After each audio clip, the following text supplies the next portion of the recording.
Kémy Seba, bonjour. Bonjour à vous. Sans plus attendre, on va donc passer à cette interview avec deux sujets aujourd'hui qui seront l'islamisme et le Front National. D'abord, l'islamisme concernant la Libye et la Tunisie, puisque la presse s'en fait largement l'écho. Un article du Monde parlait d'un printemps islamiste, le Nouvel Obs parlait d'une menace islamiste, etc. au sujet des deux pays. Brièvement, on va rappeler les faits. En Tunisie, notamment dimanche dernier, à l'occasion des premières élections organisées dans le pays depuis la chute du régime de Ben Ali, le parti islamiste d'Ennahda est arrivé largement en tête.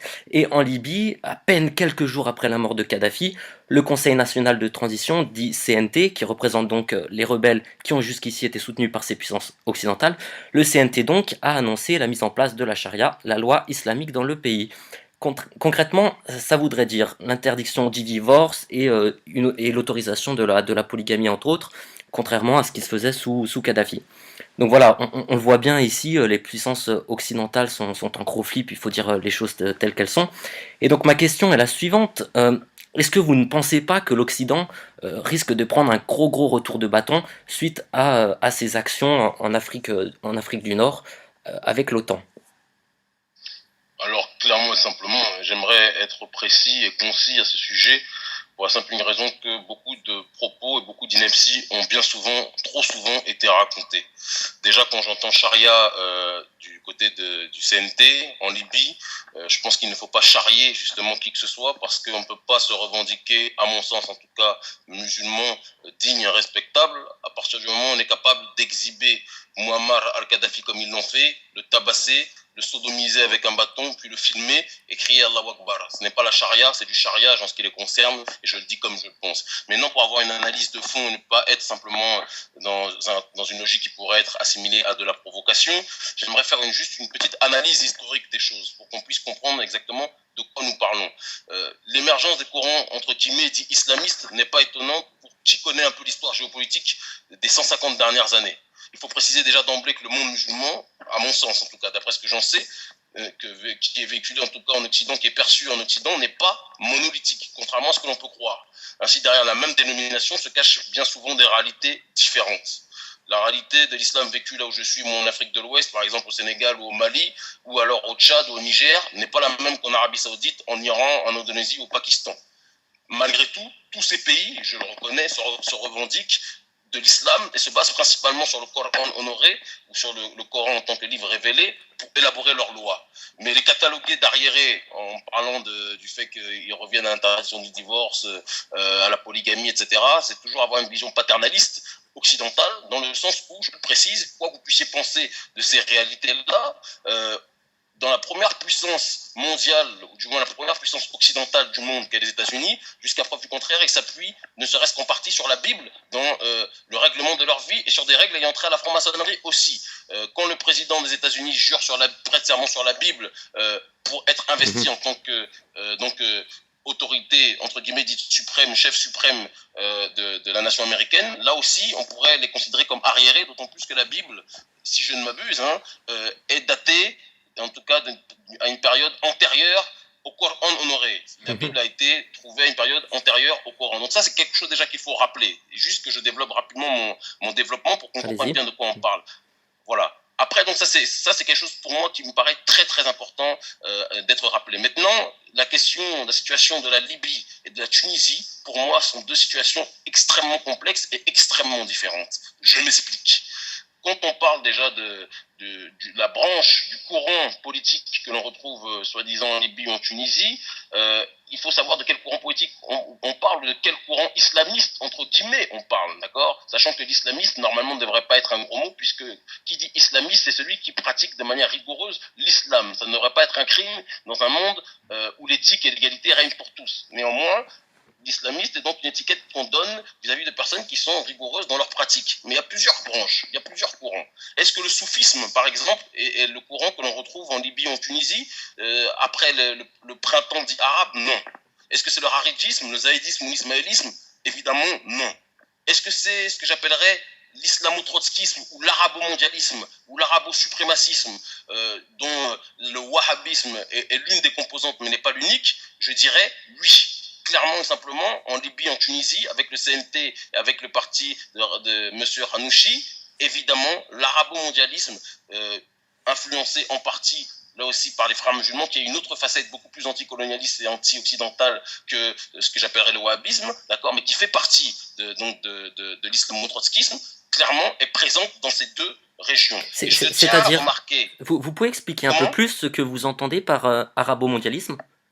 j'entends par arabo-mondialiste des personnes qui voient le monde selon deux dogmes, selon deux facettes. Une facette qui serait constituée donc de la Oumma, qui serait donc une structure monolithique où tout le monde agirait de la même façon, alors que l'islam, je le dis comme je le pense, le musulman africain ne peut pas avoir la même coutume, ne peut pas avoir les mêmes habitudes, ne peut pas avoir le même mode de vie qu'un musulman qui vient de Géorgie, qui vient du Kosovo. Ils ont la foi en l'unique qui crée une fraternité, mais ils n'ont pas tous à être dans une logique d'être arabisés. Et ça, c'est le choix, c'est le vœu de ce qu'on appelle les arabo-mondialistes ou les islamo-trotskistes, qu'on appelle aussi les pan-islamistes, clairement et simplement. C'est une vision qu'ils ont. Et je sais que quand je dis ça, ça peut déplaire à un certain nombre de personnes, mais moi, en tout cas, disciple du docteur Khalid Mohamed, je n'ai pas, en ce qui me concerne, et en tant que panafricain, je n'ai pas à me reconnaître dans des gens qui veulent voir le monde selon la Oumma ou toutes les régions dans lesquelles l'islam est présente,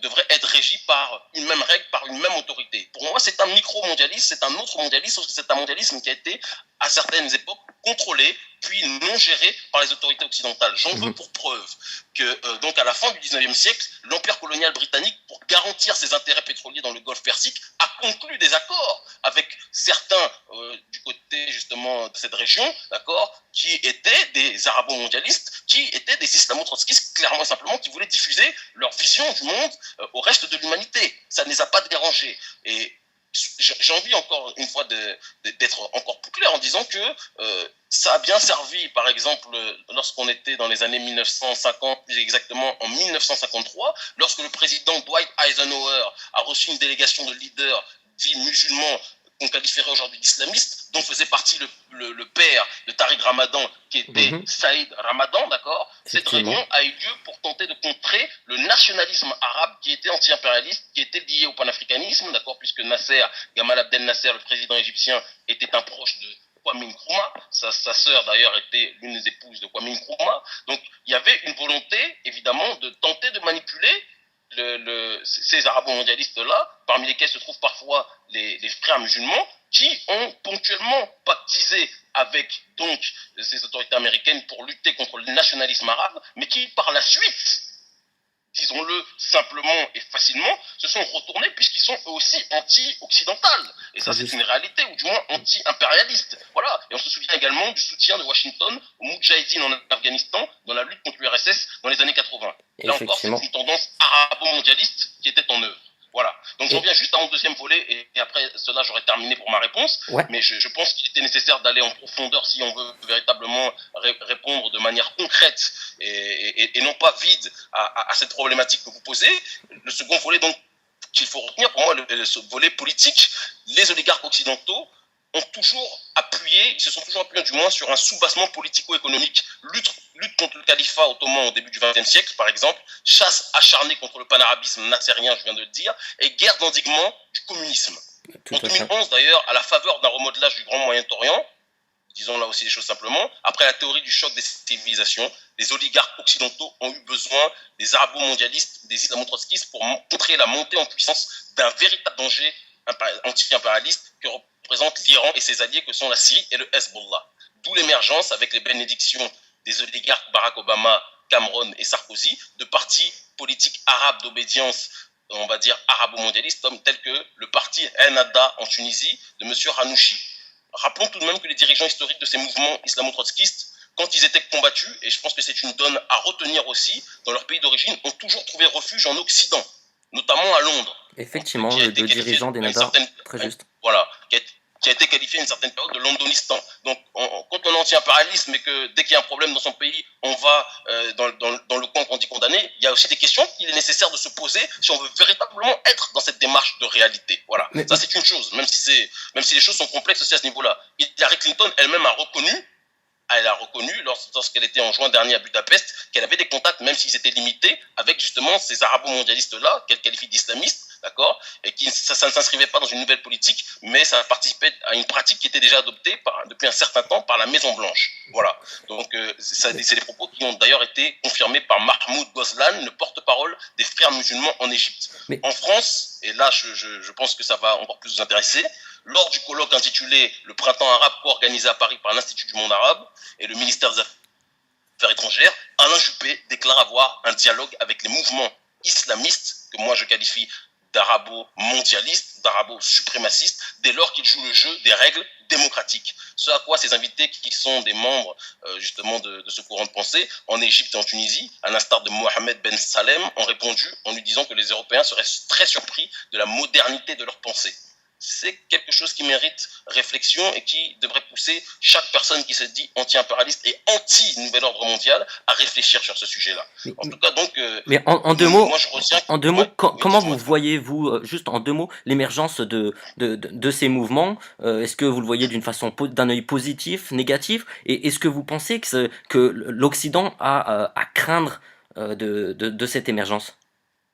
Bah, l'Occident, c'est un jeu qu'ils font depuis un certain temps déjà, D'accord. c'est-à-dire que dès qu'ils ont un problème, et je le dis et je le répète, ils utilisent ce courant arabo-mondialiste pour contrer des révoltes populaires justes. Kadhafi en est le dernier martyr à l'heure actuelle, dans ce courant, dans ce printemps, dans cette période arabe, etc., ce qu'ils ont appelé printemps, que moi j'appellerais le cauchemar arabe. Kadhafi était un ennemi de l'Occident, un ennemi de l'impérialisme. Ils n'ont pas hésité à se servir de gens qui étaient pourtant dangereux pour leurs intérêts, en l'occurrence les arabo-mondialistes qui, dans le fond, n'ont pas les mêmes intérêts, clairement, que les Occidentaux. Mais ils préfèrent, eux, puisqu'ils ont pactisé, ils ont déjà signé des contrats avec eux, notamment en Arabie Saoudite, ce qui permet aux États-Unis et aux puissances occidentales d'avoir toutes les possibilités, les facilités qu'ils ont dans cette région. Et de l'autre côté, ils ont reçu des problèmes lorsque, de la même façon avec les talibans en Afghanistan, ils leur ont servi pour lutter contre Tout à fait. le communisme, et après, le communisme, les talibans leur sont retombés sur la figure Se sont retournés lorsque ça contre eux. devenait Ouais. incontrôlable. Donc c'est un jeu dangereux auquel les autorités occidentales, les oligarques, jouent depuis très longtemps. Mhm. Et c'est justement la preuve, je dis bien la preuve, que ce qu'ils appellent l'islamisme n'est rien d'autre qu'une création qui leur appartient à eux-mêmes. Parce qu'il y a des gens qui sont musulmans pratiquants dans leur démarche, des soufistes, des haridjistes, tout ce que vous voulez, des khalidistes, voilà, des faradistes en tant que tels, peu importe le nom que vous pouvez leur donner, qui, ça c'est ce qu'on peut retrouver du côté des États-Unis, d'accord, et de la diaspora afro-descendante, voilà, et qui eux ne se retrouvent pas dans cet arabo-mondialisme-là et qui vivent leur religion de manière personnelle sans vouloir l'imposer au reste de l'humanité. Ça, c'est une chose qui est précise. Et les autorités occidentales le savent, mais elles jouent ce jeu-là pensant qu'il est mieux d'avoir ces gens-là que d'avoir les autres. Voilà. C'est vrai, je Et, pense que on peut, excusez-moi, je allez-y. pense on peut, je pense vous donner raison ici. On peut notamment citer Ben Laden, qui, vous êtes mieux passé que moi pour le dire, a été lui aussi une création Mhm. et a été armé par ces puissances. Dites-moi si je me trompe. À, à 600%, évidemment, à tel point qu'on peut dire clairement que c'est un agent de ce système-là. Et je conclurai juste en disant que, mis à part la Libye et la Syrie, les soulèvements populaires arabes sont partis sur des bases saines pour au final être confisqués et manipulés par les oligarques, je le dis là aussi comme je le pense, qui une fois de plus promeuvent leur islamo-trotskisme pour soutenir leurs intérêts économico-politiques. Ça, c'est mon point de vue, c'est ma vision définitive dessus. Et c'est pour ça que je dis que, oui, il y a des manipulations en Libye, il y a eu des manipulations de CNT qui sont des négrophobes, qui sont des gens qui ont prouvé leur racisme depuis des années et des années, qui étaient contre la politique panafricaine de Muammar al-Kadhafi, d'accord, ont tout fait pour le renverser, aidés par la bande sioniste et impérialiste et atlantiste de Bernard-Henri Lévy. Et voilà, on ne peut pas être d'accord avec cette réalité-là. Ce n'est pas possible. Voilà. La Syrie, pareil, parce que la Syrie dérange, parce que la Syrie est proche de l'Iran, est proche politiquement de ce courant qu'on appelle antisioniste. Et donc, tout ce qu'on peut faire pour les bousculer, ils le font. Par contre, tous les pays qui étaient à leur solde, notamment l'Égypte avec Hosni Moubarak, qui était un jouet d'Israël, entre autres, d'accord, eux, lorsqu'ils ont été renversés par une volonté populaire réelle,